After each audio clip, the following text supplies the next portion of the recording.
Hello hello প্রবেশ করেছেন। আমরা দেখতে পাচ্ছি যে হ্যালো তারেক রহমানের ব্যক্তিগত হ্যাঁ ভাই, তারেক কর্মকর্তা রহমান ঢুকতেছে। আমি একটু কল দিচ্ছি, তারেক রহমান ঢুকতেছে, ওয়েট করেন।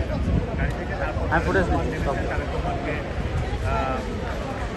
তারেক রহমানকে আমরা দেখতে পাচ্ছি যে অভ্যর্থনা জানানো হয়েছে এবং তারেক রহমানের সাথে আমরা কামাল আহমেদকে দেখতে পাচ্ছি। তারেক রহমান গণমাধ্যম কর্মী এবং নেতা কর্মীদের দিকে হাত তুলে ইশারা করলেন এবং অত্যন্ত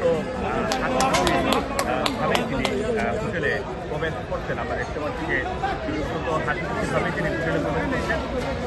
ওনার সাথে পেছনে হাইকমিশনের কর্মকর্তা রয়েছে, সচিব রয়েছেন, তিনি দেশ সচিব এবং হোটেলে ঢুকে গিয়েছেন।